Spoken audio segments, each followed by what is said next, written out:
zanjye, nimba uri umusore cyangwa umukobwa najya wumva aya magambo.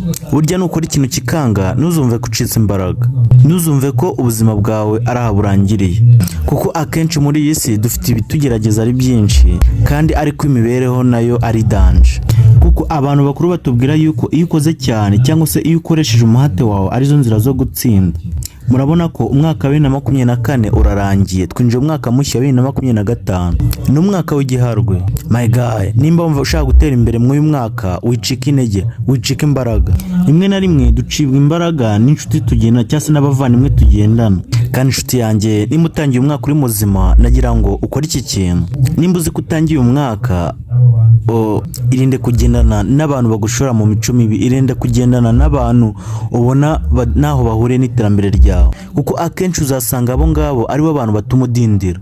Nimba 2024 byarakunaniye kwifatira umwanzuro, ndagira ngo uzirikane yuko umwaka wa 2025 ariwo mwaka ushaka kuzateramo imbere. Irengagize ibiguca imbaraga, wirengagize ibigushyira mu bishuko, wirengagize ibituma udatera imbere. Ese ujya wibuka yuko iyo ugiye kuryama cyangwa se kubyuka kwawe uba wabiherewemo umugisha? Ujya wibuka yuko iwanyu aribo batezeho amarongo? Ese ujya wibuka yuko amasenyesho umubyeyi wawe atajya akora?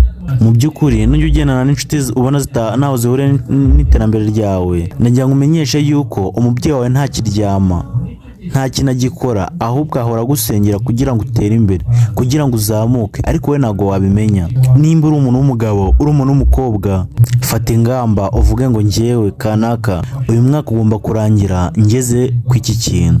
Ugomba kwiha intego. Akenshi uzasanga urubyiruko ruba mu mujyi wa Kigali 50% rwaratangiye kwiyahuza inzoga n'itabi, kandi nyamara icyo gihe ugasanga hari abaturutse mu ntara cyangwa se higanjemo na za kavukire. My guy, urubyiruko turi gukura, urubyiruko turi gukora, urubyiruko dufite imbaraga, urubyiruko tuzi ubwenge.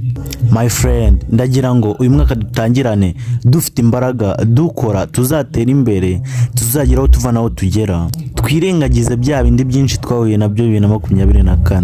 Nzi neza yuko nukora bikanga uzakomeza ugerageze, inzira zawe zaba ari zo gutsinda. So njya nibuka kera umwana ava ku ishuri ugasanga ari kuva ku ishuri yigamba avuga ngo njyewe ngo ibyo kwiga ngo hize Kagame intebe yicayeho si wowe wicayeho. Niki kigutera gucika imbaraga? Niki kigutera kudakabya inzozi zawe? Uri muzima, ufite amaboko, ufite mu bwonko, muri make nta kibazo na kimwe ufite, ariko ugasanga wirirwa ku muhanda nta kintu na kimwe ukora kandi urabashije, usigaye wibucapura abaturage. Ayiganye kaka, aho nta buzima burimo.